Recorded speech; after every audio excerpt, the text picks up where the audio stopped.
Hey everybody, this is Ron, and today we're going to be doing a little guide on 5 more underrated monsters in Puzzles & Dragons. Now, I already did one of these guides before, and it wasn't really all that good. It was one of my first videos, and I didn't know how to make videos. But if you want to see that, it'll be linked in the description below. Anyway, let's get on to the list. The only rules to this list are that the monsters in question have to be somewhat reasonable to get at a low and medium level, and they have to be just underrated. The other rule that I'm throwing in is that they also have to be free things, so no rare egg machine things are available on this list. Coming in at number 5, we actually have a tie here, mostly because both these things are exactly the same as each other. And that would be the Dark Mech General Hyfrusen and the Light Mech General Saraspada. The reason why I put both these here is because they both just seem somewhat underrated and are just somewhat tossed aside. I will be talking about these individually, so we're going to start out with the Dark Mech General. The Dark Mech General is a physical machine devil who has dark fire attributes and has quite high hit points, pretty decent attack, and extremely low RCV. Both the Dark and the Light Mech General's active skill are the same, being Armor Break. The effect is reduce enemies' defense by 75% for 5 turns. Effects carry forward on sweep. 20% damage reduction for 5 turns. And this can be as low as 10 turn cooldown. So if you have 2 of the same Mech General, or 1 of each Mech General, you can constantly put your opponent at having low defense, as well as you constantly having a 20% damage reduction. That can be quite useful, as well as it carries forward on a sweep. So if you just keep killing floors, it'll just keep having the defense break up. Leader skills are exactly the same, being 4 times attack when attacking with 4 of the following orb types: fire, water, wood, light, heart, and dark. And machine type cards get 1.25 times attack and 1.25 times hit points, meaning that if you're using Mech Generals as both leaders, then if your whole team consists only of machines, you have 25 times attack, as well as a nice little health boost. The Dark General's awoken skills are almost the same as the Light General skills. We have a few orb enhances, being Dark Orb, Fire Orb, Water Orb, and Light Orb enhances, as well as 2 bind resist and a skill boost, meaning that they cannot be bound. The only difference between the 2 awoken skills is that the Dark Mech General has an awoken Dark Orb enhance, and the Light one has a Light Orb enhance. So moving on to the Light General. The Light General is a little bit different than the Dark one, having slightly different stats and being a different typing. Both are physical machines, but the Dark one is Devil, while this one is God. It has slightly more hit points than the Dark one, but less attack and the same pretty pitiful RCV. They have the same active skill, the same leader skill, and as I said, nearly the same awoken skills. But with this one, it's a light and wood combo rather than a dark and fire. The reason why I'd say the generals are underrated is simply that you don't see them that often. They are somewhat difficult to get, as you need to get the light and dark one from some sort of dungeon, and they aren't always the easiest dungeons to do. However, there are some pretty low-level dungeons that you can get them from. They do somewhat cost quite a bit in terms of Evo material, though, because you need a fully upgraded fire, water, and wood golem, as well as keep a lot of keepers of gold to upgrade them.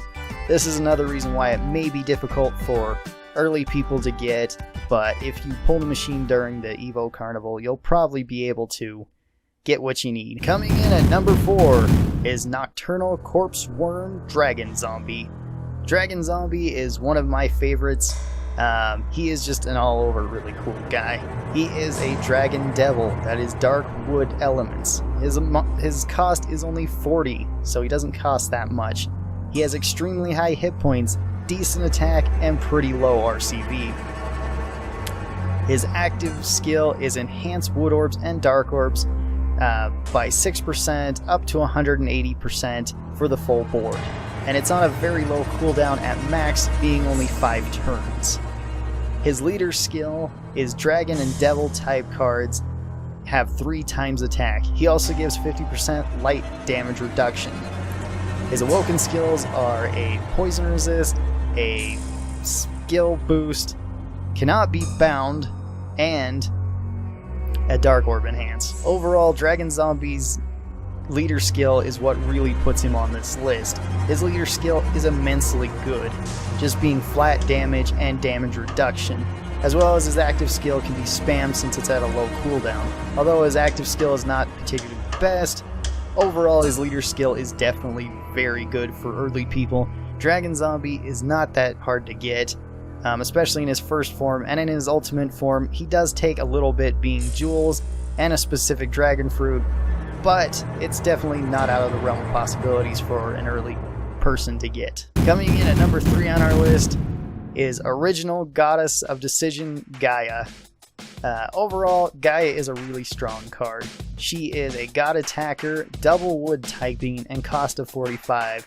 She has decent hit points, very high attack, and pretty good RCV. Her active skill is 35% damage reduction for 1 turn and recover 4,000 hit points. This is on a long cooldown to start with, but becomes only a 5-turn cooldown at max, meaning that you can spam it quite often. And the damage reduction is always nice, as well as the little bit of HP recovery is okay. Her leader skill is attacker type cards get 3.5 times attack, no drawbacks, so that is very strong. Her awokens are a blind resist, 2 wood rose, a skill boost, and a wood orb enhance. Overall, the material that you use to get her is not very difficult, and Gaia is not one of the hardest to get, so long as you're not using a fire team to try your dungeon. Overall, Gaia is extremely strong and a very easy to use lead, and I would definitely recommend her for early people that would like to use a wood team. Coming in at number 2 is Corpse Armor Dark Knight Gravis. Overall, I really like Gravis, or as he's more popularly known, Dark Souls. Dark Souls is a physical devil that is dark fire elements. His cost is only 20, being extremely low. His hit points are extremely high. His attack is okay. His RCV is actually in the negatives, which could be a turnoff to some people, but with max pluses then he pretty much negates any RCV degrading that he has. His active ability is change hard orbs to dark orbs and bind recovery for 1 turn. It's also on a fairly low cooldown at only 6 turns at max, only 11 turns to start with, so it's not even that hard to get up. As well as the bind recovery is just really nice. His leader skill is all attribute cards get 1.5, or well, lose half their RCV. But physical type cards gain 4 times attack, which can be quite strong. His awoken skills are a bind resist, a fire orb, and a dark orb enhance. So his awoken skills are definitely not the best, but they aren't that bad, and his active skill is quite good.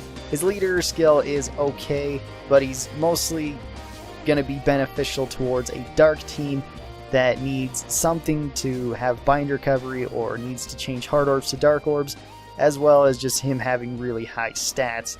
And overall, he's just really easy to get, as well as he just looks pretty dang cool. And coming in at our number 1 spot for underrated monster is Crazed King of Purgatory, Beelzebub. Beelzebub is an awesome card, and I don't know why he isn't used more than he is. He is a devil attacker, double dark element. His cost is 70, so it's the highest on this list. As well as his dungeon can be rather difficult, but he's definitely worth it. His hit points are decent, his attack is extremely high, and his RCV is also decent. His active skill is recover 4,649 hit points, which is a really weird number. Enhance Dark Orbs by 6%, up to 180% for the full board. It's at a low cooldown too, at only being 5 turns, which is quite nice, even though it's not particularly the most useful skill. His leader skill is where he really shines. Devil type cards get 2 times hit points and 2.5 times attack. His awoken skills are also quite nice, being a Dark Orb Enhance, a Bind Resist, 2 2-prongs, a Skill Bind Resist, 2 Skill Boost, and a Poison Resist. as well as he's not particularly difficult to evolve, just taking jewels, one of each type to be specific. So this concludes my list of 5 more underrated monsters. There are still plenty more monsters that could be considered underrated, and keep in mind that none of these monsters were in a specific order, just in the way that I said them. Specific monsters could be much more beneficial towards you and your team than others. I'm not saying Beelzebub is going to be the best for you, I'm just saying that he is definitely underrated. Anyway, I hope you guys enjoyed this. If you guys have been having a good day, keep on having a good day. If you guys have been having a bad day, I hope this video made your day just a little bit better. I'll see all of you guys next time. Till then, stay cool, and bye.